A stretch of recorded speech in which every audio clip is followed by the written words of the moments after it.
दोस्तों, आज मैं आपके सामने वीडियो लाया हूँ। उस वीडियो में अबाउट एरे का इनिशियल कॉन्सेप्ट मैं आपको क्लियर करूँगा। सबसे पहले मैं आपको एरे की थोड़ी सी बेसिक जानकारी दे देता हूँ। What is array? एरे है क्या? एरे एक स्पेसिफिक फॉर्मेट होता है या स्पेसिफिक कॉन्फ़िगरेशन होता है जिस कॉन्फ़िगरेशन में हमारे रिक्वायर्ड डेटा के एलिमेंट एग्जिस्ट होते हैं। ये उस कॉन्फ़िगरेशन को हम एरे बोलते हैं। अगर हम अपने प्रोग्राम में एरे का यूज़ करना चाहते हैं, इट मीन्स अगर हम अपने आउटपुट या अपने एलिमेंट्स को जो एज ए रिजल्ट है उस रिजल्ट को हम स्पेसिफिक एक फॉर्मेट में रखना चाहते हैं, तो हमें अपने उस प्रोग्राम को एरे के थ्रू बनाना पड़ेगा। तो एरे बनाने के लिए हमें एरे का नेम डिक्लेयर करना पड़ेगा प्रोग्राम में। एरे नेम डिक्लेयर करने के लिए हमें याद रखना होगा, एरे नेम डिक्लेयर करने के लिए जो वेरिएबल में है, वेरिएबल नेम के लिए जितने भी रूल्स यूज किए जाते हैं वही सारे रूल्स एरे में यूज किए जाते हैं। For example, first character must be an alphabet, only small case allowed, special character not allowed. These are all different rules of variable. These same variable applicable on array. Generally array बच्चों friends दो तीन तरह के होते हैं। तो single dimensional array, 1D array, 2D array, double dimensional array और 3D array या मल्टी डायमेंशनल एरे। यहाँ पे मैंने दो प्रोग्राम, एक सिंगल डायमेंशनल एरे, एक डबल डायमेंशनल एरे का बनाया हुआ है। मैं इस कॉन्सेप्ट को आपको थ्रू एग्जाम्पल थोड़ा सा समझा दूँ। सबसे पहले फर्स्ट डी एरे, अगर हमारा आउटपुट रिक्वायर आउटपुट या उसके एलिमेंट आइदर रोज और कॉलम में हमें देखना चाहते हैं हम, तो हमें 1D एरे का यूज करना होगा।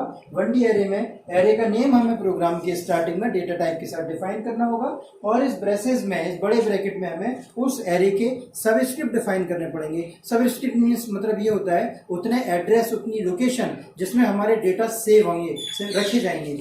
तो एक एग्जाम्पल है, जैसे एज वी नो, हम ऑलरेडी जानते हैं STDIO स्टैंडर्ड इनपुट आउटपुट, ये इनपुट आउटपुट फंक्शंस को रन कराती है। कंसर्न फाइल है scanf और printf की, हमने डिफाइन की। अब क्योंकि हम अपने प्रोग्राम को होल्ड करना चाहते हैं जब तक हम चाहें स्क्रीन पे, तो एक conio.h हेडर फाइल हमने यूज की। इसका कंसर्न स्टेटमेंट getch हमने यूज किया, इसलिए conio को हमें अप्लाई करना पड़ा। मेन फंक्शन आप सब जानते हैं। देन उसके बाद एक वेरिएबल, यहाँ पे हमने एज्यूम करके, मैं एग्जांपल दे रहा हूँ, ये एग्जांपल है सिंगल डायमेंशनल एरे में जितने भी एलिमेंट हैं उन एलिमेंट का हमें सपोज एवरेज कैलकुलेट कराना है।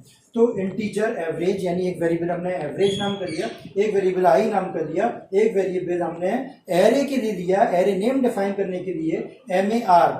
उसके सबस्क्रिप्ट मींस डेटा एलिमेंट इसमें जाने उनके एड्रेस 10 ब्रेस में हमने बड़े ब्रैकेट में हमने अप्लाई कर दिए।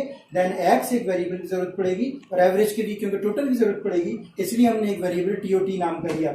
यहाँ पे मैं आपको ये बताता चलूं कि जनरली हम एरे के प्रोग्राम्स में लूप यूज करते हैं। उनमें से सबसे इजी और कॉमन पॉपुलर लूप है फॉर, हम उसका यूज करते हैं। और यहाँ पे हमें याद रखने वाली बात यह है कि हम हमेशा एरे के लिए यूज लूप अप्लाई करते हैं वो हमेशा 0 से, और उसकी इनिशियल वैल्यू 0 से स्टार्ट होनी चाहिए। और एक चीज और, एरे का बेसिक कॉन्सेप्ट में बेसिक रूल आपको बता दूं कि एरे के जितने भी एलिमेंट हैं, जो एरे में एग्जिस्टिंग एलिमेंट हैं, these all element must be same data type. सारे एलिमेंट सेम डेटा टाइप के होने चाहिए, इट मींस होमोजीनियस होने चाहिए।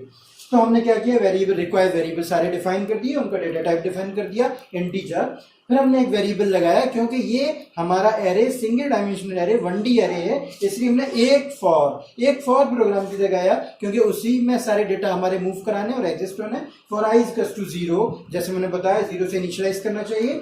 i लेस देन 10 तक जाएगा। 0 1 2 3, i का बाई डिफॉल्ट इंक्रीमेंट 1, तो 0 1 2 3 4 5 6 7 8 9 10। प्रिंट एफ एंटर नंबर्स, ये statement as it is print होगा। प्रिंट स्टेटमेंट हमने अप्लाई किया हुआ है। Then scanf identify %d है, इट मींस इंटीजर टाइप को हमने डेटा टाइप डिफाइन किया हुआ है, उस वेरिएबल के साथ उतनी इंटीजर वैल्यू को हमसे रिक्वायर करेगा, यानी x की वैल्यू उतनी मांगेगा।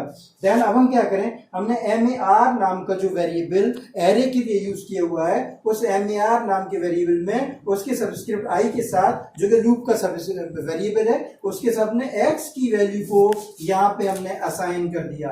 आप देख सकते हैं, तो x की जो वैल्यू उसने हमसे मांगी वो सारी वैल्यू MAR में असाइन हो गई, इसका मतलब वेरिएबल में आ गई। देन इसके बाद हमने क्या किया, TOT, जिसकी इनिशियल वैल्यू हम जीरो करके आते हैं यहाँ पे। उस टीओटी में हमने क्या किया, टीओटी प्लस एमएक्स आई, तो आई के जितने भी एलिमेंट्स हैं, एरे के जितने एलिमेंट्स हैं, दीज एलिमेंट इसकी इनिशियल वैल्यू जीरो में सारे के सारे सेव हो जाएंगे, टोटल अब कैलकुलेट हो जाएगा। देन उसके बाद हम एवरेज निकालते हैं। एवरेज इज इक्वल टू, जो सिंपल फॉर्मूला होता है, total plus number of elements, it means I zero array में हमने आई जो लूप में हमने वेरिएबल लिया था आई, उससे हमने कैलकुलेशन की, डिवीजन कर दिया, देन हमें रिजल्ट मिला एवरेज। ठीक है, फॉर आई। अब हमें एरे के एलिमेंट्स भी देखना चाहते हैं, तो एलिमेंट क्यों हम अगर हम शो कराना चाहते हैं तो एक हम फिर अगेन एक लूप लगाएंगे आई जीरो से, ऑब्वियसली जीरो से स्टार्ट होगा ये भी, और हम प्रिंट कर देंगे मार्क्स, वो सारे नंबर, वो सारे एलिमेंट जो एरे के हैं वो प्रिंट हो जाएंगे इससे, और नेक्स्ट लाइन पे बैकस्लैश एन हमने यूज किया, उसके नेक्स्ट लाइन को एवरेज को शो करा देगा। तो ये था हमारा एक simple example single dimensional array का। अब मैं एक डबल डायमेंशनल एरे का एग्जांपल आपको देके बताता हूँ। Double dimensional array it mean simply matrix. यहाँ पे मैंने क्या किया कि अगर हमें रिक्वायर आउटपुट अगर हमारा एक ऐसे एरे में चाहिए, एक ऐसे कॉन्फ़िगरेशन में चाहिए जिसमें हमारे डेटा के एलिमेंट रोज एंड कॉलम्स में एग्जिस्ट हो रहे हैं, तो हमें ऑब्वियसली 2D एरे का यूज करना पड़ेगा। 2D एरे में क्या होता है कि अगर हम एरे नेम डिफाइन करेंगे अपने प्रोग्राम में, तो हमें दो सबस्क्रिप्ट अप्लाई करने होंगे। एक सबस्क्रिप्ट रोज के लिए होता है, सेकंड सबस्क्रिप्ट कॉलम के लिए होता है। आइए हम प्रोग्राम से समझते हैं। हमने अपने इस प्रोग्राम में 4 वेरिएबल लिए, एक वेरिएबल रो के लिया, हमें लूप अप्लाई करना है रो का, एक कॉलम का लूप अप्लाई करना है उसकी वेरिएबल लिया, एक एलिमेंट के लिए वेरिएबल लिया, लेट्स ए आई एंड जे, और एक वेरिएबल हमने लिया जो मार्क्स इनपुट होने हैं एरे में, MAT। ये हमने जो सबस्क्रिप्ट वहां पे अप्लाई किए थे, 4x4 एक फॉर्म है, 4x4 की एक कॉन्फ़िगरेशन, ये रो है और ये कॉलम है, जैसा कि मैं आपको बता चुका हूं। देन इसके बाद हमने एक फॉर आई यूज किया, ये आई रो के लिए यूज कर रहे हैं, इसकी भी इनिशियल वैल्यू 0 से स्टार्ट करते हैं, तो आई रो यहां से रो कंसिस्ट कर लेगा 0 से अपॉन 3 तक। इसका मतलब 4 रो यानी ब्लॉक एड्रेस के 4 एरे के लिए जिसमें एलिमेंट रखा जाएगा बन जाएंगे, for I is equal to 0 to up to 3। Then एक और हमने लिया कॉलम के लिए जे, ये भी 0 से दिया, और 3 ये हमने क्योंकि 4x4 का बना रहे हैं तो यहाँ पे ये हमें 4 होना चाहिए, ये 4 होना चाहिए।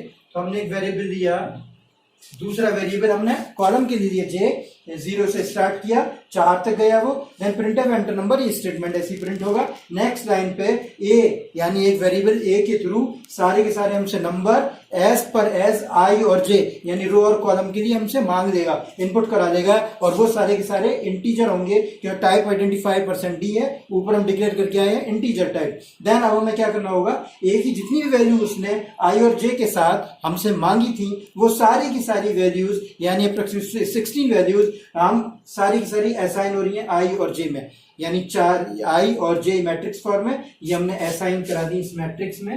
देन इसके बाद क्या किया, सिंपल अब हमें इसको प्रिंट कराना है, तो रो को प्रिंट कराने के लिए, शो कराने के लिए आई हमने यूज करा था, आई 0 up to 4, J 0 up to 4, ये 4x4 की, ये भी मैं 4 क्लियर कर देता हूं आपको। ये आई और जे की value as it is print होंगी, मैट्रिक्स को आई और जे को ये प्रिंट कर देगा, एक रो उसके साथ सिंगल कॉलम चलेगा, प्रिंट होगा, फिर वो नेक्स्ट लाइन पे आएगा। तो मैंने ये काम करने के लिए %n लगाया हुआ है, फिर वो इस लाइन को प्रिंट करेगा, इस रो को, फिर वो नेक्स्ट लाइन पे आएगा, फिर इसको प्रिंट करेगा, देन ये प्रिंट \n की वजह से नीचे आएगा, देन ये प्रिंट, फिर \n, ये प्रिंट, देन \n, ये प्रिंट, और इस तरह हमारे सामने जो रिक्वायर आउटपुट होगा वो 2D एरो का होगा। उम्मीद है दोस्तों मुझे ये वीडियो मेरा आपको बहुत अच्छा लगा होगा। आप मुझे इसी तरह इंकरेज करते जाइए, सब्सक्राइब करते जाइए, मेरे चैनल देखते जाइए, मैं भविष्य में आपके लिए और अच्छे ट्यूट यूट्यूब पे डालूंगा।